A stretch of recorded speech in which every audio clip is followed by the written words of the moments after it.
പ്രിയപ്പെട്ടവരെ, നമ്മളെ വിശ്വാസത്തിൻ്റെ വലിയൊരു യാത്രയിലാണ്. എന്തെങ്കിലും സങ്കടങ്ങൾ, രോഗങ്ങൾ വരുമ്പോൾ പതറേണ്ട കാര്യമില്ല. എന്താ കാര്യം? കർത്താവിൻ്റെ കരുത്ത് കൂടുതൽ നേടാൻ പറ്റുന്ന രീതിയിൽ നിൻ്റെ വിശ്വാസം പ്രഖ്യാപിക്കാനുള്ള ദൈവത്തിൻ്റെ ഒരു പരിപാലനയാണ്. ഇപ്പോൾ ബോംബെയിൽ നിന്ന് റോസ്ലി ജോണിൻ്റെ സാക്ഷ്യം കേട്ടില്ലേ? എൻ്റെ പേര് റോസ്ലി ജോൺ. ഞാൻ ബോംബെയിൽ നിന്ന് വരുന്നു. നവംബർ 26 ഞാനും എൻ്റെ മകളും കൂടെ ഇവിടെ വന്ന് ഉടമ്പടി എടുത്തു. ഞങ്ങൾ ഉടമ്പടി എടുക്കാൻ ഒത്തിരി നിയോഗങ്ങൾ എഴുതി കൊണ്ടുവരുന്നിരുന്നു. ഞങ്ങൾക്കറിയില്ലായിരുന്നു ഒരു ഭവനത്തിൽ ഒരു ഉടമ്പടി. പക്ഷേ പരിശുദ്ധാത്മാവിൻ്റെ പ്രയോറിറ്റി അനുസരിച്ച് പ്രാർത്ഥിച്ചൊരുങ്ങി ഞങ്ങൾ നിയോഗം എഴുതി. ഞാൻ ആദ്യത്തെ നിയോഗം എഴുതിയത് ഇതാണ്: അമ്മ, ഞാൻ തളർന്നു. ഇനി മറ്റന്നാൾ ഞാൻ തിരിച്ചു പോകുമ്പോൾ അമ്മ എൻ്റെ കൂടെ വരണം എൻ്റെ വീട്ടിലേക്ക്. അത് സഹോദരങ്ങളെ, ശരിക്കും ഇന്ന് വരെ അമ്മ അത് നടത്തുക. പ്രശ്നങ്ങളുണ്ട്, പക്ഷേ ഞാൻ വളരെ ഫ്രീ ആയിട്ട് സന്തോഷമായിട്ട് അതെല്ലാം നിമിഷം അമ്മയാണ് നടത്തി തരുന്നത്. ഇവിടെ നിന്ന് കൊണ്ടുപോയ നേർച്ച വസ്തുക്കൾ, അതായത് വെഞ്ചരിച്ച എണ്ണ, ഉപ്പ്, തൈലം, ഇതിൻ്റെയൊക്കെ ശക്തി എത്രമാത്രമാണ്. അതിലുപരിയായി ഇന്ന് ഇത് കൊടുക്കുമ്പോഴും ഇത് വാങ്ങിക്കുന്നവർ ഞങ്ങളിന്ന് വിശ്വാസ പ്രമാണം ചെല്ലുമ്പോൾ അതിന് വേറൊരു കാഴ്ചയാണ്. കാരണം ഇത്രയും നാൾ അതങ്ങ് ചെല്ലണം എന്ന്. പക്ഷേ ഇന്ന് ആ വിശ്വാസ പ്രമാണത്തിൻ്റെ ഓരോ വാക്കിനും വലിയ ശക്തിയാണ്. അതിൻ്റെ അനുഭവം ഈ നേർച്ച വസ്തുക്കളിലൂടെ ഒത്തിരിയും കാണാനിട വരുന്നുണ്ട്. എൻ്റെ മകളൊരു നേഴ്സാണ്. ഒരു ദിവസം മോർണിംഗ് ഡ്യൂട്ടിക്ക് ചെന്നപ്പോൾ ഒരു 18 വയസ്സായ ഒരു മകന് തലേ ദിവസം ഒരു ഇഞ്ചക്ഷൻ കൊടുത്തതാണ്. പക്ഷേ ബ്ലീഡിങ് നിൽക്കുന്നില്ല. 8 പ്ലേറ്റ്ലെറ്റ്സ് കൊടുത്തു. ഇവൾ രാവിലെ ചെന്ന് കണ്ടു. ഇവളുടെ ഉപ്പും തേനൊക്കെ ഞാൻ കൊടുക്കുമായിരുന്നു. അവളത് വന്ന് ഒരു ലേശം വെള്ളത്തിലിട്ട് വിശ്വാസ പ്രമാണം ചൊല്ലി ആ മകന് കൊടുത്തു. അരമണിക്കൂറിനകത്ത് അവരുടെ ബിൽഡിംഗ് നിന്നു. അവരവിടുത്തെ മഹാരാഷ്ട്രീയക്കാരാണ്. അവർ ചോദിച്ചു എന്താണ് ചെയ്തതെന്ന്. അവിടെ ദൈവനാമം മഹത്വപ്പെടുവാനിടയായി. അതുപോലെ തന്നെ ഒത്തിരി രോഗികൾ, ഒരു 40s നിൽക്കുന്ന ഒരു മകള്, 2 കുഞ്ഞു മക്കളാണ്. അവൾക്ക് ക്യാൻസറിൻ്റെ ലാസ്റ്റ് സ്റ്റേജ് ആയിരുന്നു. ഇതെല്ലാം അവൾ മലയാളി പോലും അല്ല, കന്നഡക്കാരാണ്. ഇതെല്ലാം കൊണ്ടു ചെന്ന് കൊടുത്ത വിശ്വാസ പ്രമാണമൊക്കെ ചൊല്ലി പ്രാർത്ഥനയുടെ അതിശക്തത്തിൽ അവൾ ആ കുഞ്ഞുങ്ങൾക്ക് അമ്മയായിരിക്കാൻ പ്രാർത്ഥിച്ചു. അമ്മ മാതാവ് അവളുടെ പ്രാർത്ഥന കേട്ടു. അവളിന്ന് പൂർണ്ണ സൗഖ്യം പ്രാപിച്ചു. അവൾ ഇവിടെ അടുത്ത് തന്നെ വരും സാക്ഷ്യം പറയുവാൻ. അങ്ങനെ എണ്ണിയാൽ തീരാത്ത അനുഗ്രഹങ്ങൾ. പറഞ്ഞാൽ ഇന്നത്തെ സാക്ഷ്യം മുഴുവൻ എൻ്റേതായിരിക്കും. അതുകൊണ്ട് ഞാൻ നിർത്തുന്നു. അവരെന്നാ പറഞ്ഞത്? ഇപ്പോഴ് കൃപാസനം നേർച്ച വസ്തുക്കളൊക്കെ ഉപയോഗിക്കുമ്പോൾ എങ്ങനെ നമ്മൾ ഉപയോഗിക്കണത്? വിശ്വാസ പ്രമാണം ചൊല്ലിയാണ് ഉപയോഗിക്കുന്നത്. അപ്പോൾ ചേച്ചി എന്നാ പറഞ്ഞത്? വിശ്വാസ പ്രമാണം പണ്ടേ ചെല്ലണ ഒരു പ്രാർത്ഥനയാണ്. വിശ്വാസപ്രമാണം പ്രാർത്ഥനയല്ല, അത് പ്രഖ്യാപനമാണ്. ശരിക്കും വിശ്വാസത്തിൻ്റെ പ്രഖ്യാപനമാണ്. പക്ഷെ ഇപ്പോഴത് ചെയ്യുമ്പോൾ അതിന് പുതിയ ഒരു ശക്തി ലഭിക്കണ പോലെ അനുഭവപ്പെടുന്നു. ഇപ്പോഴത് ചെയ്യുമ്പോൾ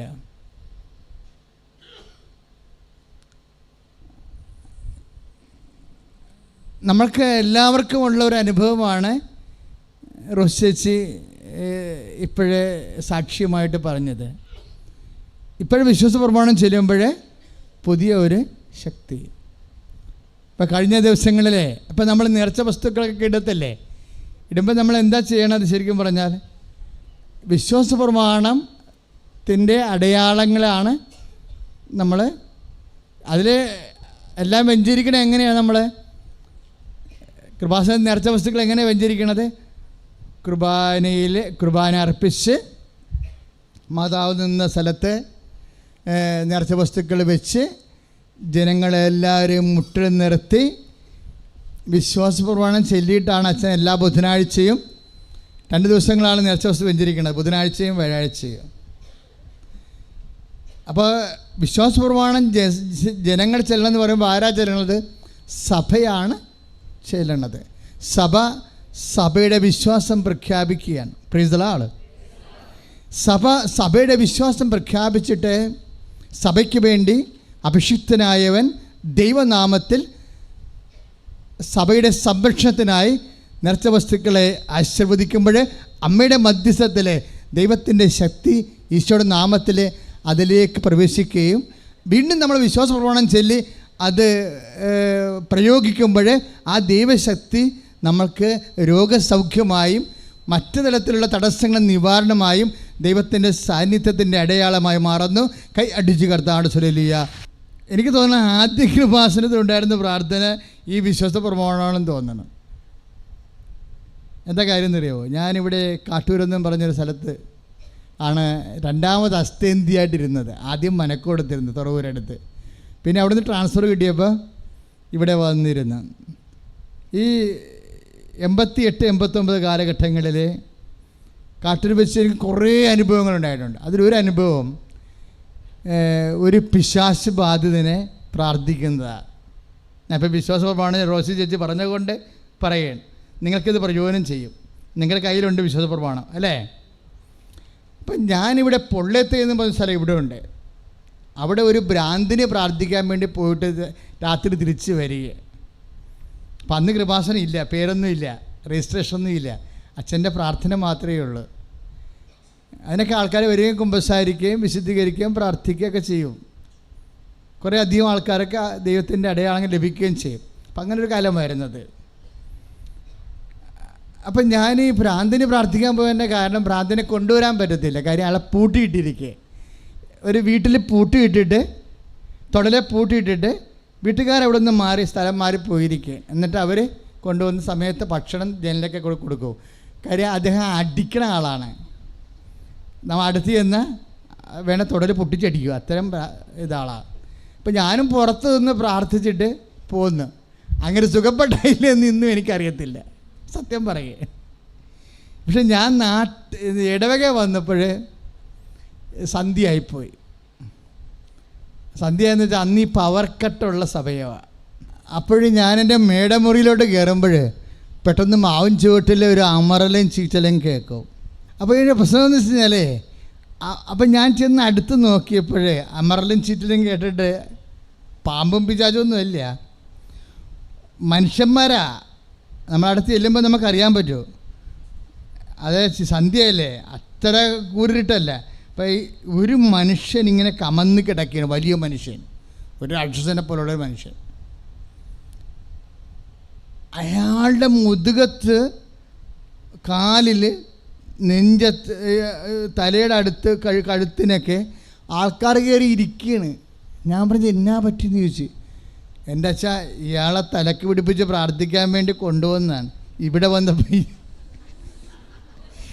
വന്നപ്പോൾ ഇയാളുടെ ലക്ഷണം മാറി, ഇയാൾ ഞങ്ങളെ കൊല്ലണ കണ്ടീഷനായെന്ന് പറഞ്ഞു. ഇതിന് പിശാചാണ് അച്ഛാന്ന് പറഞ്ഞ്. കുറേ നാളായി ഞങ്ങൾ അനുഭവിക്കണത്. ന്യൂട്രാളിനെ വിളിച്ചുകൊണ്ട് വന്നതാണ്. ഇവിടെ വന്നപ്പോഴാണ് ഇവൻ്റെ ലക്ഷണം യഥാർത്ഥ കാണിക്കണത്. അത് കാരണം ഞങ്ങൾ അപ്പം ഞാൻ നോക്കുമ്പോൾ ഞാൻ അകത്ത് പോയി മെഴുകുതിരി കത്തിച്ചുകൊണ്ട് വന്ന് മെഴുകുതിരി കുത്തി മുറ്റത്ത് കുത്തി വെച്ചപ്പോൾ എന്താണ് അവിടെ കിളച്ച് മറിച്ചിട്ടിരിക്കുകയാണ് മണ്ണ്. അപ്പോൾ ഇയാളുമായിട്ടൊരു നല്ല യുദ്ധം നടന്നുള്ള ലക്ഷണമുണ്ട്. എനിക്ക് സത്യം പറഞ്ഞാൽ പേടിയായി. കാര്യം ഞാൻ പ്രാർത്ഥിച്ചത് എന്താണെന്ന് അറിയാമോ? ദൈവമേ, ഇവരെങ്ങാനും ഇതിൽ നിന്ന് എഴുന്നേറ്റ് പോയാൽ എൻ്റെ അവസ്ഥ എന്തായാലും. അപ്പം അത് പറയാൻ കൊള്ളത്തില്ലല്ലേ, നിങ്ങളവിടെ ഇരിക്കുമല്ലോ, അല്ലെന്നും പറയാൻ പറ്റത്തില്ലല്ലേ. അപ്പോൾ എന്താ ചെയ്യുക? ഒരു പിടിയില്ല. അയാളാണെങ്കിൽ ഇവരെ 4 പേരെയും കൊണ്ട് പൊങ്ങും. അപ്പോൾ ഇവർ പിടിച്ച് പിന്നെയും താഴെ ഇരുത്തും, പിന്നെയും പൊങ്ങും. ഈ കളിയും കച്ചവടമാണ്. ഞാനാണെങ്കിൽ എന്ത് ചെയ്യാൻ കഴിയും? ഇവിടുന്ന് എനിക്കും രക്ഷപ്പെടാൻ പറ്റത്തില്ല. ഞാൻ ആ മുതുകത്ത് കയറി ഇരിക്കണില്ലെന്നേ ഉള്ളൂ. പക്ഷെ ഞാനും കാണാത്ത കയറെ കെട്ടിയിട്ടിരിക്കുകയാണ്. എനിക്ക് പോകാൻ പറ്റുമോ? കാര്യം ഞാൻ രക്ഷിക്കുമെന്ന് ഓർത്താണ് ഇവർ വന്നിരിക്കണത്. അപ്പോൾ എൻ്റെ കാര്യം തന്നെ വളരെ ജാമ്യത്തിലെടുക്കേണ്ട അവസ്ഥയാണ്. അപ്പം ഞാൻ പെട്ടെൻ്റെ മനസ്സിൽ ഓർത്തത എന്താ? വിശ്വാസപൂർവ്വമാണ് ചെല്ലുക. അന്ന് ഒരു പണിയുണ്ട്, ചെയ്യണ കാര്യം ആത്മാർത്ഥമായിട്ട് ചെയ്യും, ദൈവത്തിൻ്റെ കാര്യം പ്രത്യേകിച്ച്.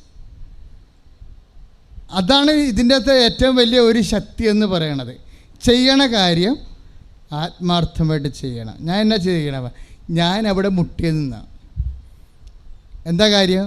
ഒന്ന്, എന്നോട് തന്നെ എനിക്ക് പറയണം ഞാനിപ്പോൾ ചെയ്യാൻ പോണ കാര്യത്തിൽ ഞാൻ വിശ്വസിക്കുന്നു എന്നുള്ളത്. മനസ്സിലായില്ല? അത് എപ്പോഴും നമ്മൾ ചെയ്യണം. നമ്മൾ എന്ത് ചെയ്യുമ്പോഴും യാന്ത്രികമായിട്ട് ചെയ്യരുത്. അതാണ് നമുക്ക് അനുഭവമില്ലാത്തത്. ആദ്യം നമ്മളോട് തന്നെ പറയണം. എന്ത് പറയണം?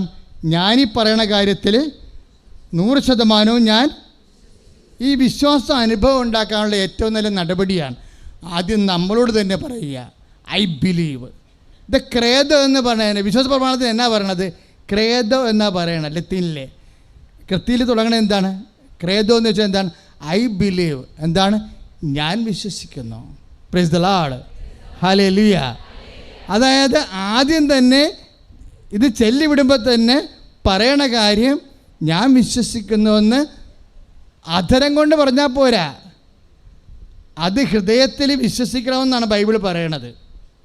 അധരം കൊണ്ട് ആർക്കും എന്തും പറയാം. ഹൃദയത്തിൽ വിശ്വസിക്കാതെ പറയണ അധരം കൊണ്ട് പറയുമ്പോൾ അനുഭവം ഉണ്ടാകത്തില്ല. അതുകൊണ്ടാണ് ബൈബിൾ പറയണത് യേശു കർത്താവാണെന്ന് അധരം കൊണ്ടേറ്റ് പറയണം. പിന്നെന്താണ് അങ്ങനെ അധരം കൊണ്ട്? റോമാ 10:9 നമ്മൾ വായിക്കണത്. എപ്പോഴും പറയുന്നതാണ്. ഉടമ്പടിയുടെ അടിസ്ഥാന വചനങ്ങൾ ഒന്നാണത്. യേശു കർത്താവാണെന്ന് ഏറ്റു പറഞ്ഞേ, അധരം കൊണ്ട് ഏറ്റു പറയുകയോ. ഒന്നിൽ പറഞ്ഞേ, യേശു കർത്താവാണെന്ന് അധരം കൊണ്ട് ഏറ്റു പറയുകയോ. ദൈവം അവനെ മരിച്ചവരിൽ നിന്ന് ഉയർപ്പിച്ചെന്ന് ഹൃദയത്തിലെ വിശ്വസിക്കുകയും ചെയ്യുമ്പോൾ രക്ഷ പ്രാപിക്കും. അപ്പൊ രക്ഷ എന്താ സംഭവിക്കണത്? നമ്മൾ പ്രാപിക്കുകയാണ് ചെയ്യണത്.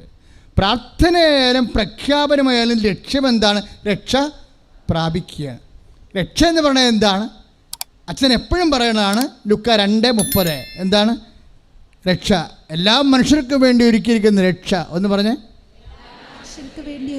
ഞാൻ എൻ്റെ കണ്ണുകൊണ്ട് കണ്ടിരിക്കുന്നു. അപ്പൊ രക്ഷയുടെ ഒരു സ്വഭാവം എന്താ? നമ്മുടെ കണ്ണുകൊണ്ട് കാണാൻ പറ്റും. ആർക്ക് കാണാൻ പറ്റും? യേശു കർത്താവാണെന്ന് അധരം കൊണ്ട് ഏറ്റു പറയുന്നവർക്ക് കർത്താവിനെ കാണാൻ പറ്റും. കൈയിടിച്ച് കർത്താവ് അവിടെ ഇപ്പൊ ഞാൻ എന്നാ ചെയ്തിരിക്കണത്? യേശു കർത്താവാണെന്ന് അധരം കൊണ്ട് ഏറ്റു പറയാൻ പോവുകയാണ്. ആക്കുമ്പോൾ ഞാൻ എന്ത് ചെയ്ത്? ദൈവം അവനും മരിച്ചോന്ന് ഉയർപ്പിച്ചെന്ന് ഞാൻ എന്ത് ചെയ്ത്? ഞാൻ ഹൃദയത്തിൽ വിശ്വസിക്കുന്നത് കൊണ്ടാണ് മുട്ടേ നിൽക്കുന്നത്. കർത്താവിൻ്റെ മുമ്പിലാണ് നമ്മൾ മുട്ടേ നിൽക്കേണ്ടത്. ഞാൻ മുട്ടേ നിൽക്കുകയാണ്. നിങ്ങളെ വിശ്വാസപ്രമാണം ചെല്ലുമ്പോൾ എന്താ ചെയ്യേണ്ടത്? മുട്ടേ നിൽക്കണം. ആ ശരീരഭാഷയുടെ പ്രഖ്യാപനം എന്താ? യേശു കർത്താവാണെന്ന് അധരം കൊണ്ടേറ്റ് പറയുന്നവൻ ദൈവം അവനെ മരിച്ചവരിൽ നിന്ന് ഉയർപ്പിച്ചെന്ന് പറഞ്ഞേ. ദൈവം അവനെ മരിച്ചവരിൽ നിന്ന് ഉയർപ്പിച്ചെന്ന്.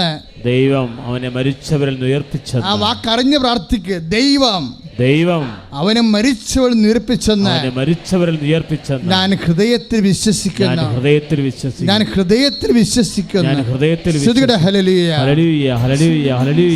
ആരാ മുട്ട നിരത്തിലാണ് ഉണ്ടാക്കിയത്? സെന്റ് പോൾ ആ മുട്ടനിപ്പിൻ്റെ പ്രധാനപ്പെട്ട അപ്പോസ്തലൻ. അദ്ദേഹം പിരിഞ്ഞു പോകുമ്പോൾ ഇനി എൻ്റെ മുഖം നിങ്ങൾ കാണുമോ എന്ന് എനിക്കറിയില്ല എന്ന് പറയുമ്പോൾ തൊണ്ടയിടാറുമ്പോൾ ജനം മുട്ടേ നിന്ന് പോകും. എന്താ? കർത്താവിലേക്ക് ആ അഭിഷിക്തൻ തിരിച്ചു പോവുകയാണ്. ജനം മുട്ടേ നിന്ന് പ്രാർത്ഥിച്ചുകൊണ്ട് അപ്പോസ്തലൻ്റെ ആത്മാവിനെ ആ സമയം തന്നെ കർത്താവിലേക്ക് യാത്രയാക്കും. പക്ഷേ ഈ മുട്ടേ നീ ഇപ്പോൾ പഠിപ്പിച്ചതാരാ? സെന്റ് പോളാ. സെന്റ് പോൾ എന്താ പറഞ്ഞത്? പ്രകൃത്യാ ദൈവമായിരിക്കവേ പറഞ്ഞേ, ദൈവത്തോടുള്ള സമാനത മുറുകെ പിടിക്കേണ്ട. ഒരു കാരണമായി അവൻ പരിഗണിച്ചില്ല. അവൻ മരണത്തോളം കുരിശുമരണത്തോളം തന്നെ തന്നെ താഴ്ത്തി.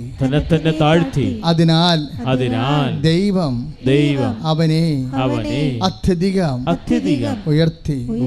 എല്ലാ നാമങ്ങളെക്കാൾ ഉന്നതമായ നാമം അവിടത്തേക്ക് നൽകി. ഫിലിപ്പിയർ 2:7. അതിനാൽ അവന്റെ നാമം കേൾക്കുമ്പോഴേ ഭൂസ്വർഗങ്ങളിലുള്ള എല്ലാ ജീവജാലങ്ങളും മുഴങ്കാലം മടക്കേണ്ടിയിരിക്കുന്നു. അതാണ് മുട്ടേ നിപ്പ്. മനസ്സിലായില്ലേ? ഫിലിപ്പിയർ 2:7 അനുസരിച്ച് സഭ മുട്ടാൻ നിൽക്കണത്. എന്തുകൊണ്ട് മുട്ടാൻ നിൽക്കണം എന്നാണ് സെൻറ്റ് പോൾ പറയണത്. എന്താണ്? ദൈവം അവനെ അത്യധികം ഉയർത്തി. പ്രാർത്ഥിക്കുക, പറയുക, ദൈവം അവനെ അത്യധികം ഉയർത്തി. എല്ലാ നാമങ്ങളെക്കാൾ ഉന്നതമായ നാമം അവിടത്തേക്ക് നൽകി. അതിനാൽ അവന്റെ നാമം കേൾക്കുമ്പോഴേ സകല ജീവജാലങ്ങളും മടക്കേണ്ടിയിരിക്കുന്നു.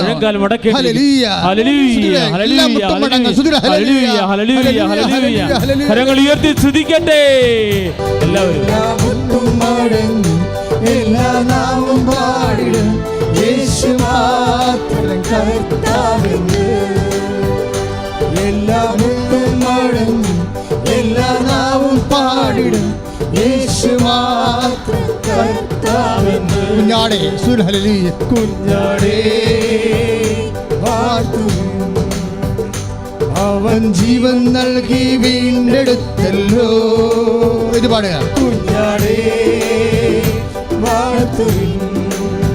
അപ്പം ഈ പിശാച് ബാധിതൻ്റെ മുമ്പിൽ ഞാൻ എന്നാ ചെയ്യണത്? മുട്ടേ നിന്ന് എന്നാ ചെയ്ത്? വിശ്വാസ പ്രമാണം ചെല്ലാൻ തുടങ്ങി. മുട്ടേ നിന്നിട്ട് വിശ്വാസ പ്രമാണം ചെല്ലാൻ തുടങ്ങി. ഈ വിശ്വാസ പ്രമാണം ചൊല്ലി ഏതാണ്ട് അവസാനിക്കുമ്പോൾ എൻ്റെ മനസ്സിൽ എനിക്കൊരു ബോധ്യം കിട്ടി. എന്താ ബോധ്യം കിട്ടിയത്? ഈ രാക്ഷസനെ അല്ലെങ്കിൽ സോക്കോൾഡ് ഡയബോളിക് പൊസഷൻ, പിശാച് ആവശ്യിച്ചിരിക്കുന്ന ഈ വ്യക്തിയെ നിനക്ക് കീഴ്പ്പെടുത്താൻ ഈശോയുടെ നാമത്തിൽ കഴിയും. അതാണ് വിശ്വാസ പ്രമാണം ചൊല്ലിയപ്പോഴേ എനിക്ക് കിട്ടിയ ഒരു ആന്തരികമായ ബോധ്യം. ഞാൻ പിന്നെ എന്നാ ചെയ്തെന്നറിയാവോ? ഞാൻ ഇയാളുടെ അടുത്ത് ചെന്ന് നിന്ന് അരികിൽ നേരത്തെ ഒരു 3 അടി അകലെ എന്നാണ് വിശ്വാസപ്രമാണം ചൊല്ലിയത്. വിശ്വാസപ്രമാണം ചൊല്ലിയപ്പോൾ എനിക്കൊണ്ട് എന്ത് കിട്ടി? എന്ത് അനുഗ്രഹം കിട്ടി? ഇപ്പം എൻ്റെ അടുത്തേക്ക് അപ്പോഴും ഈ സാധനം അമർക്കുകയും ചിറ്റിക്കുകയും ചെയ്യുന്നുണ്ടേ. പക്ഷേ വിശ്വാസപ്രമാണം ചൊല്ലിയപ്പോൾ അമർച്ച ഒന്ന് ഒതുങ്ങി. പിന്നെ എന്നാ ചെയ്യുന്നറിയാവോ? ഈ മനുഷ്യൻ്റെ തലയെ കൈവച്ചു. തല കൈവയ്ക്കുമ്പോൾ ഇരുമ്പ് പോലെ ഇരിക്കുക. എന്നിട്ട് അവിടെ കിടന്ന് പിടക്കുകയാണ്. നമ്മളിത് മുറുക്കി പിടിക്കണമെങ്കിൽ നമ്മുടെ കൈ ഒടിഞ്ഞാൽ പോണ വിധത്തിലുള്ള ബലമുണ്ട് ഇയാളിനെ. അപ്പം നമുക്കറിയാം ഈ മനുഷ്യന്മാർ എഴുന്നേറ്റ് വരികയാണെങ്കിൽ പണിയായിരിക്കുമെന്ന്. പക്ഷെ പിന്നെ ചെല്ലണത് എന്താണ്? യേശുനാമത്തിലെ ബന്ധന പ്രാർത്ഥനയാണ് ചെല്ലണത്. എന്ത് പ്രാർത്ഥനയുടെ അടിസ്ഥാനം എന്താണ്? ആദ്യം അടിത്തറ വിശ്വാസ പ്രമാണമാണ്. അതാണ് റോസി ജോൺ പറഞ്ഞത്, വിശ്വാസ പ്രമാണം. അതിനുശേഷം ഞാൻ ഈ മനുഷ്യൻ്റെ തലക്കെ വെച്ചിട്ട് ബന്ധന പ്രാർത്ഥന ചെല്ലി നമ്മളിടയ്ക്ക് ചെല്ലാറുണ്ട്. നേരത്തെ വസ്തു വെഞ്ചരിക്കുമ്പോൾ ചെല്ലുന്ന പ്രാർത്ഥനയില്ലേ, അതാണ്. അത് എത്രയോ 86 ഞാൻ എവിടെയോ മാഗ്നറ്റിൻ്റെ പുസ്തകത്തിൽ നിന്നാണ് 4 വരി പഠിച്ചത്. മാഗ്നറ്റ് ലോകത്തിൽ അന്നറിയപ്പെടുന്ന പിശാച് ബാധ ഒഴിപ്പിക്കുന്ന ആളായിരുന്നു. അതിനുശേഷം എൻ്റെ കുറേ ദൈവാനുഭവങ്ങളിൽ നിന്നാണ് ഞാൻ ബാക്കിയുള്ള വാക്കുകളെല്ലാം ഉണ്ടാക്കിയത്. അല്ലാതെ ഇവിടുന്ന് എടുത്തതല്ല. മാഗ്നറ്റിൻ്റെ 3 വരിയേ ഉള്ളൂ. Lord Jesus Christ, pour out His Spirit. Touch with your fire finger, soak with the precious blood. That the devil's power, devil's legions, Satan's attacks and machinations be dispelled in the name of Jesus Christ. എൻ്റെ മക്കളെ, ഞാനിത് പ്രാർത്ഥിക്കുമ്പോൾ let the adversary's power, devil's legions, Satan's attacks and machinations be dispelled in the name of Jesus. In the name of Jesus. അതായത് യേശുക്രിസ്തു നാമത്തിൽ ഈ പൈശാചി ശക്തി ഒഴിഞ്ഞു പോകട്ടെ എന്നാണ് കൽപ്പിക്കുന്നത്. ആരുടെ നാമത്തിൽ? യേശുവിൻ്റെ നാമത്തിൽ. ഞാൻ ആ പ്രാർത്ഥന ചെല്ലുമ്പോഴേ ഇന്നും ഓർക്കുന്നുണ്ട്. എൻ്റെ കൈയുടെ താഴെയാണ് ഈ മനുഷ്യൻ്റെ ഇരുമ്പ് തല ഇരിക്കണത്. ഇരുമ്പ് തല in the name of Jesus എന്ന് പറയുമ്പോഴേ, കർത്താവിൻ്റെ നാമത്തിൽ ഒഴിഞ്ഞു മാറട്ടെ എന്ന് പ്രാർത്ഥിക്കുമ്പോഴേ, ഇതിങ്ങനെ ഈ സൂചിക്കുത്ത് കൊണ്ട് ബലൂൺ ചൊട്ടണ പോലെ ശിശു എന്ന് പറഞ്ഞാൽ ചൊട്ടിപ്പോവും. ഇപ്പം ഡെഡ് ബോഡി പോലെ തളർന്നു പോകും. ഞാൻ പേടിച്ചു പോകും. എന്നാ കാര്യം? എനിക്ക് ഇത്രയും അറിയത്തില്ല ഈശോൻ്റെ നാമം ഇത്രയും പവർഫുള്ളാണെന്ന്. And Jesus is powerful. കർത്താവിന് അന്ന് മുതൽ എനിക്ക് പേടിയുടെ ഒരു ജീവിതമാണ്. എന്താണ്? ദൈവപേടി, ദൈവത്തെ റെഫറൻഷ്യൽ ഫിയർ, ഒരു ബഹുമാനാദരത്തോടു കൂടിയ പേടി. അതാണ്, ആ പേടിയാണ് ആത്മീയ പേടി. അതിലാണ് നമ്മൾ മുട്ടി നിൽക്കുന്നത്. കർത്താവിൻ്റെ നാമത്തിൻ്റെ എന്നോട് എൻ്റെ ബിഷപ്പ് പറഞ്ഞേ, അധികം കയ്യാങ്കളിയൊന്നും ദിവ്യകുർബാന എടുത്ത് വെക്കുമ്പോൾ കൈയൊന്നും എടുക്കരുത്. ഞാനത് അനുസരിക്കും, പക്ഷെ അറിയാണ്ട് ചിലത് കൈ വന്നു പോകും. കാര്യം നമ്മളിവിടെ ഇരിക്കുമ്പോൾ വളരെയേറെ ബഹുമാനത്തോടും ആദരവോടും കൂടിയാണ് ഇരിക്കുന്നത്. അവൻ സ്നേഹത്തിൻ്റെ പേരിൽ എന്തും ചെയ്തു പോയി. അവൻ സ്വയം മറന്ന് ചെയ്തതാണ് എല്ലാം. ബൈബിൾ പറയുന്നുണ്ട്, അവൻ എല്ലാം ചെയ്തത് നമ്മളെ ഓർത്തപ്പോൾ അവൻ സ്വയം മറന്നു പോയ ഒരാളാണ്. നമ്മളെക്കുറിച്ച് ഓർത്തപ്പോൾ അവൻ സ്വയം മറന്നു പോയിട്ട് ദാസനായി കുരിശുമരണത്തോളം തന്നെ താഴ്ത്തി. നമ്മളെ ഓർത്തപ്പോൾ അവൻ സ്വയം മറന്നത് കൊണ്ട് അവൻ ഓർത്തത് അപ്പനെയായിപ്പോയി. അതുകൊണ്ട് അപ്പൻ അവനെ മറന്നില്ല, അപ്പൻ അവനെ ഉയർത്തി. എല്ലാ നാമങ്ങളെക്കാൾ ഉന്നതമായ നാമം അവന് നൽകപ്പെട്ടിട്ടുണ്ട്. ശ്രുതിക്കട്ടെ ഹല്ലേലൂയ. അപ്പോൾ എപ്പോഴായാലും നമ്മളെ സംബന്ധിച്ചിടത്തോളം വിശ്വാസം പ്രഖ്യാപിക്കുക, പ്രാർത്ഥന എന്നൊക്കെ പറയുമ്പോൾ നമ്മളതൊരു ആത്മാർത്ഥതയോടെ നമ്മളെ തന്നെ ആദ്യം വിശ്വസിപ്പിക്കണം. നീ അത് വിശ്വസിക്കുന്നുവെന്ന് ദൈവത്തിന് മനസ്സിലാകണം. നീ അത് വിശ്വസിക്കുന്നുവെന്ന്, അല്ലെങ്കിൽ ആക്കാനും വേണ്ടി ഒക്കാരിക്കണ പോലെയാവും, ആചാരാനുഷ്ഠാനം പോലെയാവും. അർത്ഥമറിയാത്ത ആചാരങ്ങൾക്ക് എന്നാ സംഭവിക്കണത്? അനാചാരങ്ങളാവും. ദൈവത്തിൻ്റെ സന്നിധിയിൽ നമ്മുടെ പല പ്രാർത്ഥനകൾ അനാചാരങ്ങളായ കാരണം അർത്ഥമറിയാതെ നമ്മൾ യാന്ത്രികമായി അനുഷ്ഠിക്കുന്നത് കൊണ്ടാണ്. Price the Lord, hallelujah. എപ്പോഴും ക്രിസ്ത്യാധ്യാത്മിക അന്തസ്സത്ത് എന്ന് പറഞ്ഞാൽ എന്താ? നമ്മുടെ വാക്കിൻ്റെയും പ്രവൃത്തികളുടെയും എല്ലാം അടിസ്ഥാനം എന്താ? ഈ വിശ്വാസ പ്രഖ്യാപനമാണ്. എന്താ വിശ്വാസ പ്രഖ്യാപനം? യേശു കർത്താവാണ്. യേശുവാണ് കർത്താവ്. പറഞ്ഞേ. ആ വിധവയുടെ ചെല്ലിക്കാശല്ലേ, വിധവ ശ്രീഭണ്ഡാരത്തിൽ 2 ചെമ്പ് ഇട്ടില്ലേ? അപ്പോൾ ഈശോ അതിനെക്കുറിച്ച് കമൻ്റ് ചെയ്തു. ഈശോ എഴുന്നേറ്റു അത് കണ്ടപ്പോഴേ. ഒത്തിരി പേരെ മനുഷ്യർ കൊണ്ടുവന്ന് കൈ നിറയെ കാശിട്ടപ്പോഴും കർത്താവ് കമൻ്റ് ചെയ്തില്ല, അതിനെക്കുറിച്ച് പറഞ്ഞില്ല, അല്ലേ? പക്ഷെ വിധവ ഇട്ടപ്പോഴേ പറഞ്ഞു. എന്താ പറഞ്ഞത്?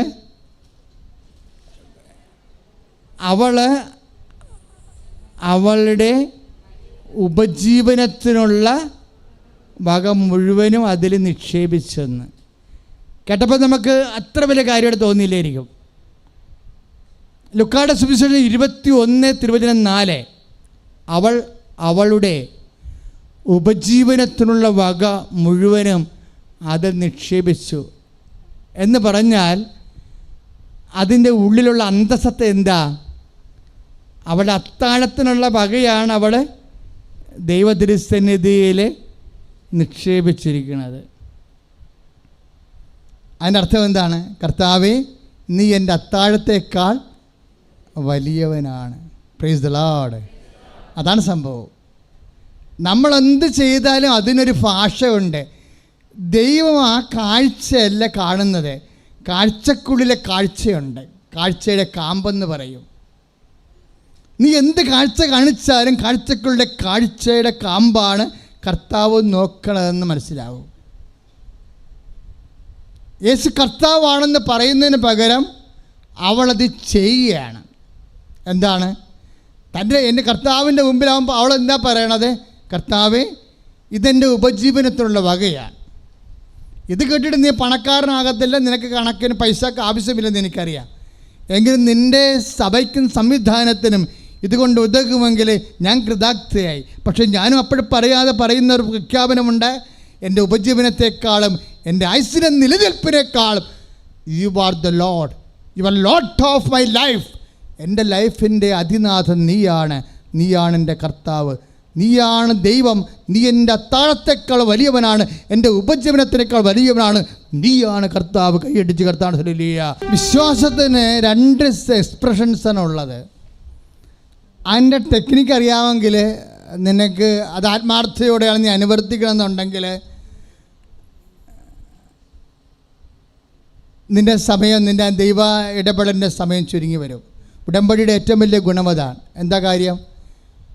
ഉടമ്പടിയിൽ 2 കാര്യങ്ങളുണ്ട്, പ്രാർത്ഥനയുമുണ്ട്, പ്രഖ്യാപനവുമുണ്ട്.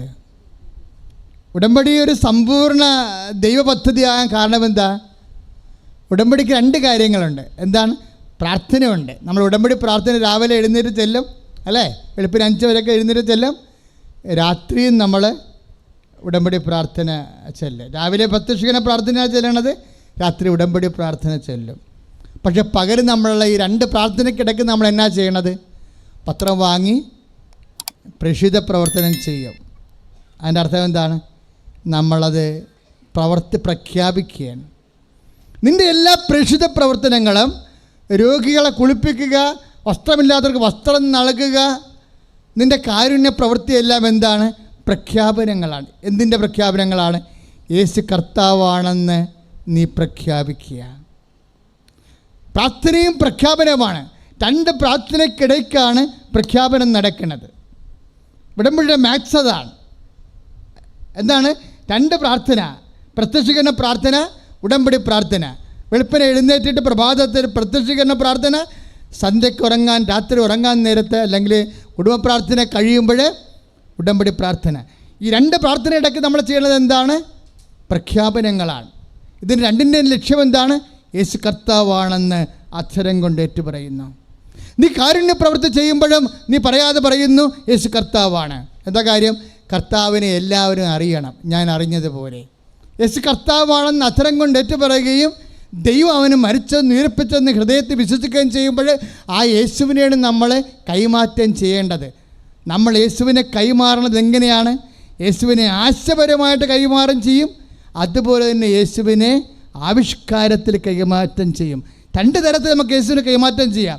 ഒന്ന്, ആശയപരമായിട്ട് യേശുവിനെ കൈമാറ്റം ചെയ്യാം, അതിനാണ് അനുഭവ സാക്ഷ്യം കൊടുക്കുന്നത്. രണ്ടാമത്തത് യേശുവിനെ ആവിഷ്കാരത്തിൽ കൈമാറ്റം ചെയ്യാം, അതിനാണ് നമ്മൾ രോഗികളെ കുളിപ്പിക്കണത്,